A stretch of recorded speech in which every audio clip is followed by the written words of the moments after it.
How are you? I'm doing wonderful. I'm about to move out of California, and I don't have anxiety, but I have a little bit of like nervous excitement, and I'm Nervous trying to figure excitement? out That's some. good. Is that anxiety? Well, yeah. Okay, look, before you get into it, let me give you some good news. Um, when people have to perform in a certain way, especially if it's something new or they have to perform and pull something off and be at their best, then the best performance in life comes from a highly aroused state, which means you're a little anxious, like the butterflies that an Olympic swimmer has got when they're standing there waiting for the gun to go off. They're kind of anxious, and as they feel that anxiety, the performance goes up unless it gets too high. And if the performance gets too Mm. high, then the anxiety gets too high, then the performance starts to drop.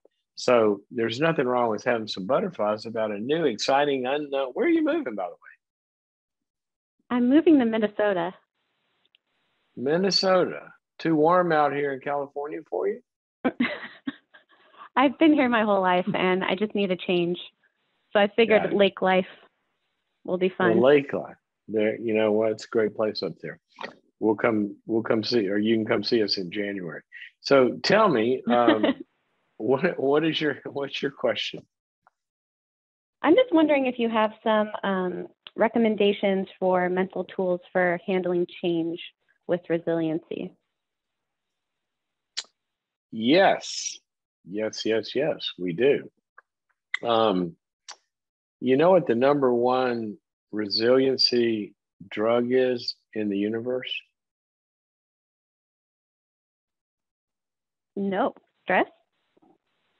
What's that? I'm. I feel like stress. No, the drug. What's the number one drug for to help you? What's the best medicine? Coffee. No, Danielle. That's gonna make it worse because you're gonna drink coffee and get Okay, you amped tell up. me. Then you're gonna interpret that. Oh, I'm having a panic attack. And it's gonna go off. Okay. No, the number one drug, in a good sense, is your buddies relationship. Oh, yeah, that's a good Relationship. one. It is a good one. You know, you take a monkey. One of my favorite studies I quote all the time is they put a monkey in a cage and they scare him to death with flashing lights and symbols and noises, and they draw the blood in their brain to get the stress level and they make a baseline. And then they do one thing: they don't change any of the stress levels. All they do is open up the cage, put the monkey's buddy in the cage, close the door, draw the blood again, and the stress level is dropped in half. How about Hmm, that? So, number one, it's pretty good.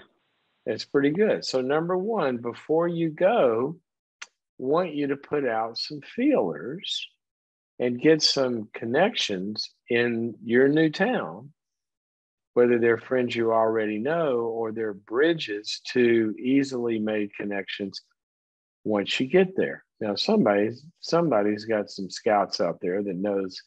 Maybe you know some people. You chose this town for a reason, right? And so I would structure that in some particular way. So when you go there, you have somewhere to land. You have somebody to call. You have somebody you know that you can go do something with, and you got some friends there. Okay, check that off your list. Have you got that all in place? Yes, that's perfect. I do have that. Okay. Now I want you to put in your calendar. In other words, let's say you're moving on July 1st. Then on July 2nd, have a dinner set up with whomever. Now you're going to land into the safety net of your community. So I want you to kind of think about all that. All right.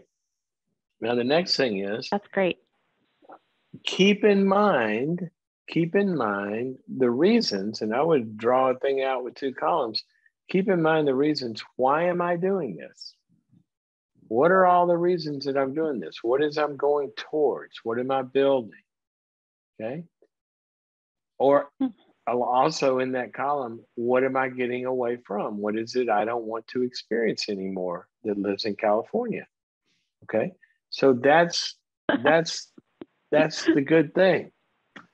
Now you know why you're headed Okay. there, and you keep that vision.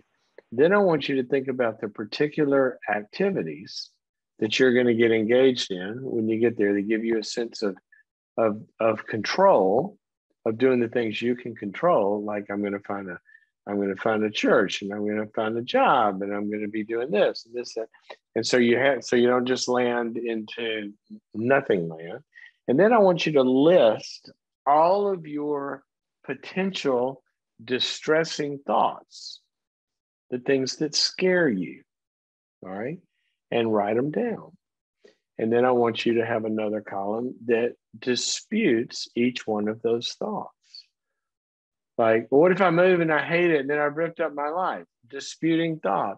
Well, you would have learned some things and you've had some great experiences, and California's not going anywhere. You can always come back, or whatever your disputing thought is.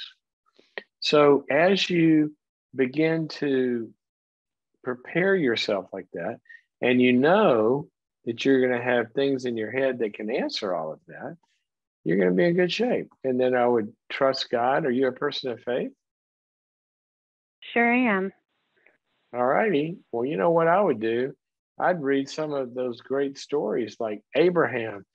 God told Abraham, leave Earth and go out there to a city whose, what does Hebrews say? As Abraham took off, not even know where he was going, knowing where he was going, but he knew God had told him to go do this, not even knowing where he was going, to a city whose architect was God. Now, Proverbs says that you make your path and God directs your steps, and you keep talking to him about that. And you tell him the kind of community you want, you tell him the kind of people you want, you tell him the kind of experiences you want, you ask him what he wants for you to be doing when you get there, and you just keep reading those stories and you're going to have a blast. How about that? Sounds great. Thank you. I'm going to definitely implement all of these columns of work before I go. And then I'm even more excited now. Good. You know what the most important thing is, don't you? I think it's the God piece. Okay, you win. You win. You win. What's the second most important thing? Second most important thing. You tell me. You got to tune in right here every day and listen to all of our peeps, and they'll help you out every day, right? So here. True. You got to tune in. Another form of community. That. There you go. Okay, we'll do. Okay. All right. Thank you, Dr. Todd. Thank you. And I hope it goes great for you. You know, I remember when I moved to California, I had gone to college in Texas, in Dallas, and loved my community there. My life was there. I had planned to go to graduate school there. I had worked there. I'd worked in a hospital for a year after college, and I'd met some doctors that had, it was Frank Minirth and Paul Meyer, if you remember Minirth and Meyer, and they had offered me to come in and practice with them as I got finished with my training and all that. Everything was just set up. Life was secure. And then I went to an interview. I had applied to a bunch of graduate schools, but I knew I was going to go to school in probably Texas, right there, where everything was safe and secure. And I went to an interview for one that I had applied to that just happened to be in California. And they sent somebody to Texas to interview prospective applicants. And I said, I'm going to go to this interview just for fun. I'm not going to California to go to school. No way am I doing that. I didn't even know where it was, hardly. But I went to this interview, and in that interview, and you can tell me I got aluminum foil on my head, and I sound like I'm listening to, other voices from outer space. But I had a spiritual, mystical experience sitting there in that interview, and God visited me in that room. And in that hour, everything got shifted, and I knew I was going to California. And I didn't know a soul out there. I didn't know anything. But what Danielle said was exactly true. And I love that phrase. I don't know what my future holds, but I know the one who holds my future. And if you know God and you know his promises, and if you reach out to him and you're going to an unknown territory in an unknown time period in your life, that he is a shepherd and he will guide you. And then I did kind of the things I told her to do. And however many decades later, now I'm still out here. I haven't found my way back to Texas because it all worked out. So anyway, if you got to move somewhere, there's a story for you.